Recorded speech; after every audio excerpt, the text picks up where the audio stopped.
Nike Ardilla bisa dikatakan sebagai wali songo yang terlahir di kebudayaan pop. Adalah seorang George Quinn, dekan dari Fakultas Studi Asia di Universitas Nasional Australia. Quinn melakukan penelitian tentang kebiasaan orang Jawa yang melakukan ziarah, dan penghormatan biasanya dilakukan masyarakat Jawa kepada para orang suci Muslim seperti Wali Songo.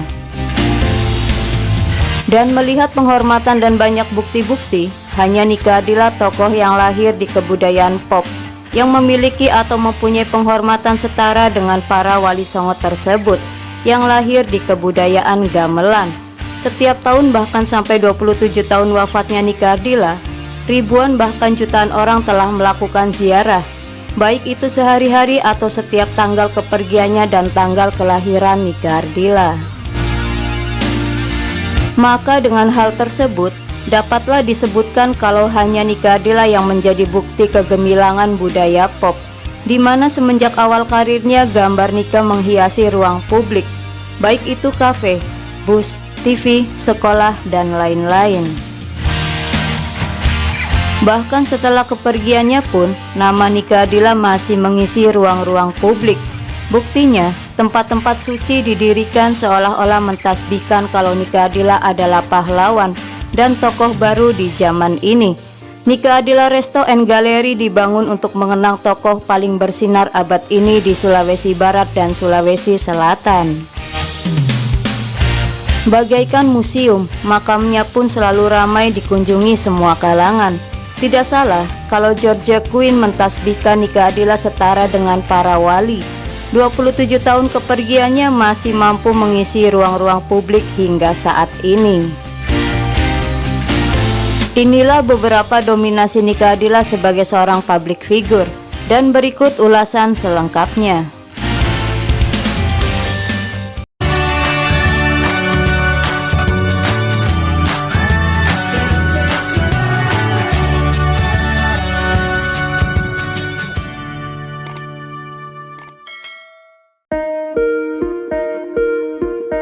Segmen pertama, biografi Nike Ardilla hingga menjadi artis yang terkenal.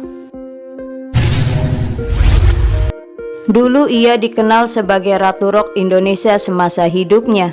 Wanita yang bernama lengkap Raden Rara Nike Ratnadilla Kusnadi atau yang dikenal dengan nama Nike Ardilla ini lahir di Bandung pada 27 Desember 1975 dari pasangan Bapak Raden Edi Kusnadi dan Ibu Nining Ningsihrat. Sejak kecil, Nike sudah mengawali karir dengan mengikuti berbagai festival menyanyi di Bandung, sampai kemudian bakatnya ditemukan oleh produser musik Dedi Dores. Karir musiknya di dunia hiburan pun dimulai.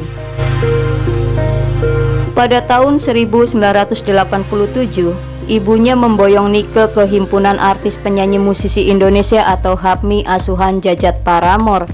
Di sana ia bertemu dengan Denny Kantong, guru menyanyinya, dan Denny Sabri yang kemudian menjadi manajernya. Denny Kantong dan Denny Sabri memperkenalkannya pada Dedi Dores.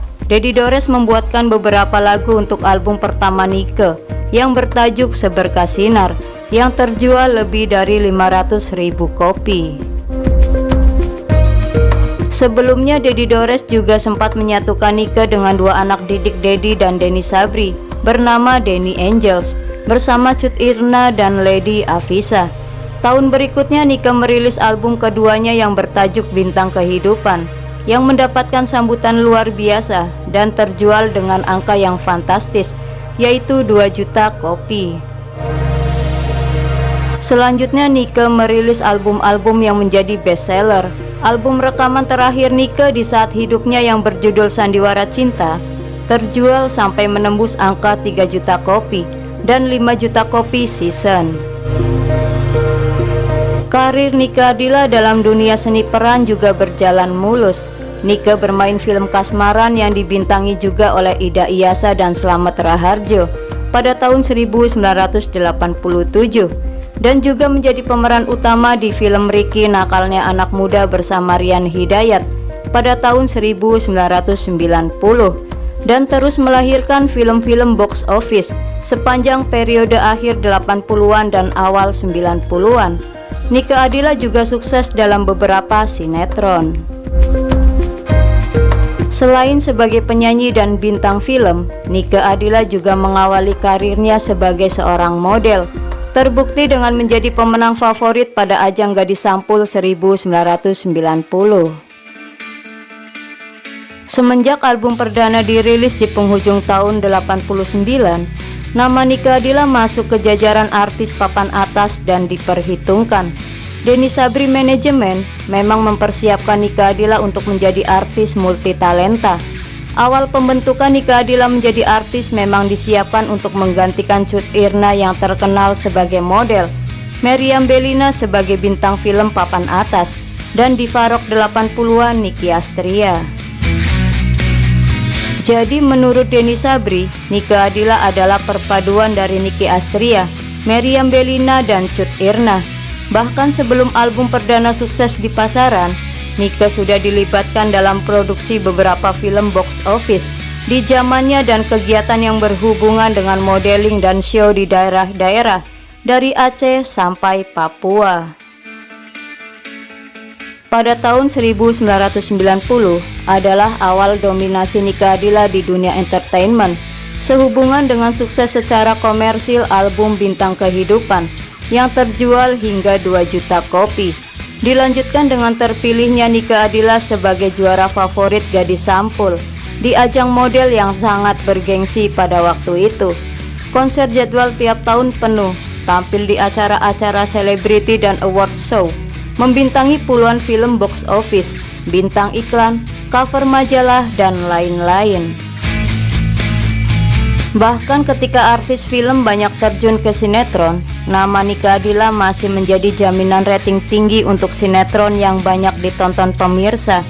Mungkin karir Nike Ardilla secara harfiah terbilang singkat, dimulai dari tahun 1989 sampai tahun 1995 saja. Tapi dalam waktu singkat tersebut, karirnya begitu cemerlang. Dominasi di industri musik membuat banyak penyanyi yang mencoba mengikuti jejak karirnya terpaksa hanya bisa menjadi underdog, dan Nike tetaplah di depan. Penghargaan di industri musik untuk kategori album terlaris selalu dimenangkannya. Seorang Nicky Astria dan Anggun pun tidak bisa berkutik dibuatnya. Bahkan album terlaris sepanjang sejarah bermusik Anggun, Tua-Tua Keladi, dikalahkan di ajang BASF Award 90 kategori Best Selling Album yang dimenangkan oleh Nike Ardilla untuk album Bintang Kehidupan. Tidak hanya sampai di musik saja, di mana konser dan album Nike Ardilla laris manis. Industri film tanah air pun tidak mau ketinggalan menggunakan Nike Ardilla sebagai pemeran utama di film-filmnya. Puluhan film box office dihasilkan oleh Nike Ardilla. Bahkan film daerah paling laris Kabayan yang dibintangi oleh Paramitha Rusady sebagai tokoh wanita utamanya digantikan oleh Nike Ardilla. Itu menjadi suatu bukti dominasi dan betapa populernya Nike Ardilla. Bahkan di sinetron dengan rating tinggi arahan sutradara Putu Wijaya, Paramitha Rusady tampil hanya sebagai bintang tamu di 2 episode sinetron berjudul None, di mana Nike Ardilla adalah pemeran utamanya. Puluhan iklan pun telah dihasilkan Nike Ardilla. Melihat semua bukti itu, maka pantaslah dominasi Nike Ardilla tersebut tidak terbantahkan. Dominasi tak terkalahkan bukan hanya dalam ranah persaingan di musik, film, dan model saja. Tapi Nike Ardilla merupakan artis yang mendominasi majalah atau tabloid atau koran saat itu. Ketika artis-artis angkatannya ingin mengikuti jejak langkah suksesnya, mungkin nama Nike tetap menjadi jaminan berita laku. Apa yang Nike lakukan dan tidak Nike lakukan selalu diberitakan dan selalu menjadi headline. Tapi tidak seputar itu saja, prestasinya pun tetap menjadi bahan pembicaraan media-media saat itu. Nantikan segmen kedua tentang dominasi Nike Ardilla sebagai seorang public figure pada part yang kedua. Semoga ulasan ini menambah informasi dan selalu bermanfaat. Lebih banyak tahu, tahu lebih banyak. Terima kasih dan sampai jumpa kembali.